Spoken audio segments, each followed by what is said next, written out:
Verdadera iglesia. Vamos a estar predicando hoy bajo el tema verdadera iglesia. Vamos a leer Mateo capítulo 16, verso 18. Y yo también te digo que tú eres Pedro, y sobre esta roca edificaré mi iglesia, y las puertas del Hades no prevalecerán contra ella. El Señor Jesús le dijo a Pedro que sobre esta roca yo edificaré mi iglesia. Y vemos que es el Señor Jesús quien dice: yo soy quien voy a edificar mi iglesia. Él no le dijo a los apóstoles: ustedes edifíquenla, o ustedes no. Él mismo dijo: yo voy a edificar mi iglesia sobre esta roca. ¿Cuál es el fundamento de la iglesia? La definición de iglesia es la reunión de todos los creyentes, los que han creído en Jesús como el Cristo. Esta es la iglesia. Tenemos que saber que hoy las personas piensan que iglesia son 4 paredes donde se lee un poco la Biblia, donde se habla de Dios, donde se cantan alabanzas y donde se recogen ofrendas. Las personas piensan que hoy esto es una iglesia, pero la Biblia nos muestra que la iglesia son el grupo de creyentes que han creído en Jesús como el Cristo. Es la reunión de esos creyentes. La base de la iglesia. Si vemos Mateo capítulo 16, verso 16, dice: respondió Simón Pedro, dijo: tú eres el Cristo, el Hijo del Dios viviente. ¿Sobre qué base? ¿Sobre qué fundamento? ¿Cuál es la roca? ¿Qué fue lo que Pedro dijo? Tú eres el Cristo, el Hijo del Dios viviente. Y Jesús le dijo: sobre esta roca yo voy a edificar mi iglesia. Sobre lo que Pedro confesó. La roca es la confesión que Pedro da. Tú eres el Cristo, el Hijo del Dios viviente. Entonces, en Mateo capítulo 7, versos 24 y 27, Jesús pone el ejemplo de los que ponen su casa sobre la arena. Y cuando viene el viento y la lluvia, esta casa se cae. Igual, en la vida de las personas, vienen los problemas, vienen las situaciones y las personas se desaniman. Las personas supuestamente dicen ellos que no van a creer más. Pero realmente los que han creído en Jesús como el Cristo saben que el problema ya no es un problema. A diferencia que el que edifica sobre las rocas, cuando viene la lluvia, permanece. Cuando vienen las situaciones, permanece. Cuando vienen supuestamente problemas, permanece. Porque hemos creído en Jesús como el Cristo. Y el que ha creído en Jesús como el Cristo sabe que el problema no es un problema. La cabeza de la iglesia es Cristo. No es nadie más. No es el Papa, no es el cura, no es el pastor. Ninguno de ellos son la cabeza de la iglesia. Cristo es la cabeza de la iglesia.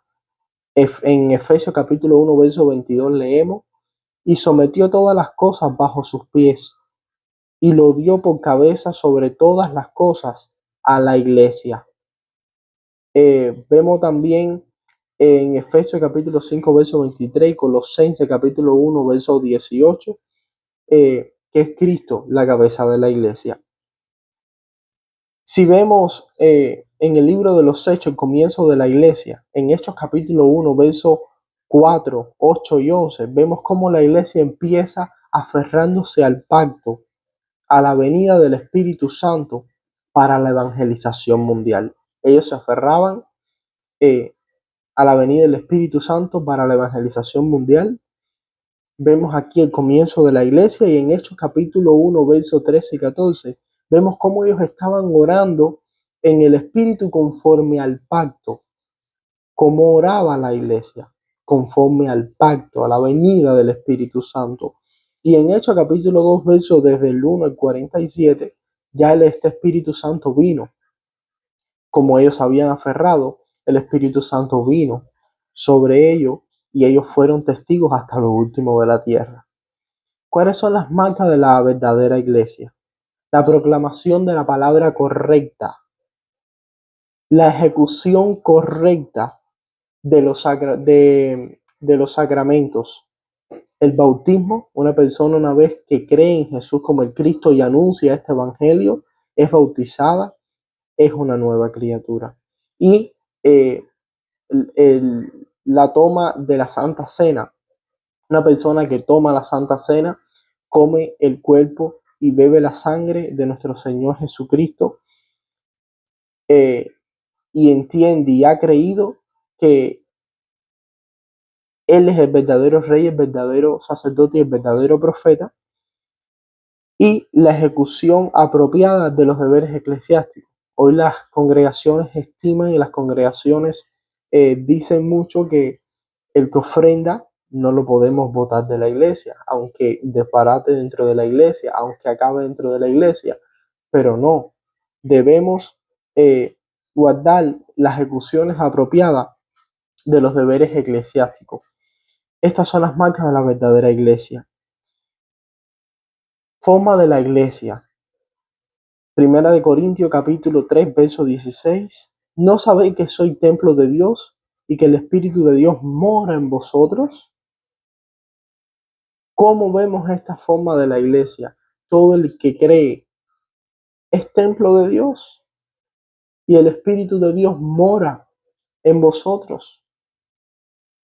Vamos a ver la forma de la iglesia, como por ejemplo, podemos ver la iglesia en el cielo como la iglesia victoriosa, ya la iglesia que ha terminado la obra, ha testificado la palabra en esta tierra y bueno, ha partido con el Señor, y vemos que esta es la iglesia victoriosa que ha terminado la obra aquí en la tierra, y vemos la iglesia guerrera como la iglesia que todavía se mantiene en la tierra, llevando la lucha espiritual constantemente en la predicación de la palabra, orando por, por aquellos dignos, aquellos que escuchen el Evangelio y crean el Evangelio, y que el Señor nos lleva hasta lo último de la tierra.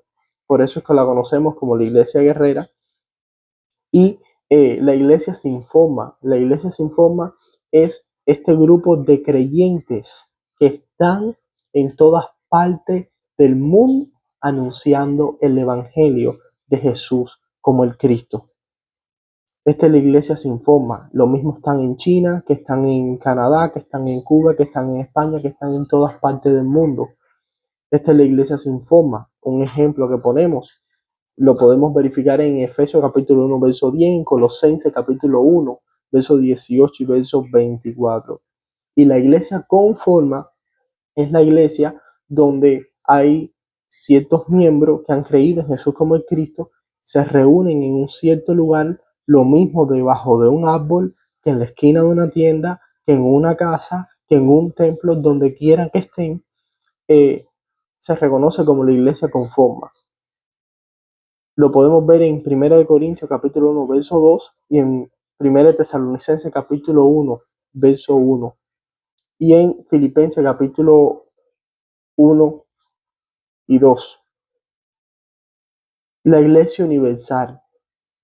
La iglesia universal es la iglesia que está en todas las partes del mundo. Todos los que han creído en Jesús como el Cristo pertenecen a la iglesia universal, son la iglesia universal. La iglesia regional era, como decíamos, el grupo de creyentes que están reunidos, los que han creído en Jesús como el Cristo, están reunidos testificando del Evangelio y llevando el Evangelio hasta el último de la tierra, como así lo hizo la iglesia primitiva, la iglesia primitiva bíblica, como lo vemos en Hechos capítulo 5, verso 42, y todos los días en el templo y por las casas no cesaban de enseñar y predicar a Jesucristo. Esto es lo que hace la verdadera iglesia. ¿Cuál es la razón por la que existe la iglesia? La razón por la que existe la iglesia es para darle la gloria a Dios. En Isaías capítulo 43, verso 7 dice que todos los llamados de mi nombre, para gloria mía, los he creado, los formé y los hice. Es para darle la gloria a Dios. Por esta es la razón por la que existe la iglesia. ¿Y cómo la iglesia le da la gloria a Dios? ¿Cómo la iglesia le da la honra a Dios? Testificando la palabra, cumpliendo el pacto, lo que el Señor nos ha mandado, ir y testificar el evangelio. Otra de las razones por las que existe la iglesia es para darle culto a Dios. Según Isaías capítulo 43, verso 21, lo podemos leer, dice: este pueblo he creado para mí, mis alabanzas publicará. También vemos en Juan capítulo 4, versos 23 y 24, y en Romanos capítulo 12, verso del 1 al 2. Otra de las razones por las que existe la iglesia es por la comunión de los santos. Todos los que han creído están en comunión constantemente, entrenándose en la palabra y cuidándose, como dice en Hechos capítulo 2, verso 42, y perseverando en la doctrina de los apóstoles, en la comunión unos con otros, en el partimiento del pan y en las oraciones.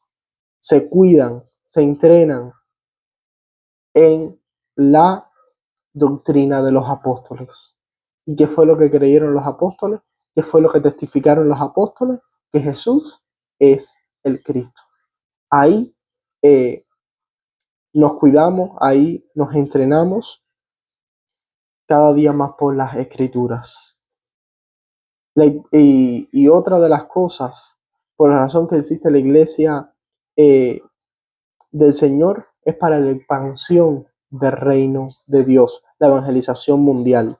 Como vemos en Mateo 28, versos del 18 al 20, id a todas las naciones y hacer discípulos. También en Marcos 16, versos 15 al 20. En Lucas capítulo 24, versos de 47 al 48, que en el nombre de Jesús se predique el perdón y el arrepentimiento de pecados. Y en Hechos capítulo 1, verso 8, ser testigo en todas las naciones. Esta es la iglesia de Jesucristo, como nos lo muestra la iglesia de los Hechos. Esta es la verdadera iglesia. Un grupo de creyentes que lo mismo están en cualquier parte del mundo, como también están reunidos, que han creído en Jesús como el Cristo. Esta es la verdadera iglesia.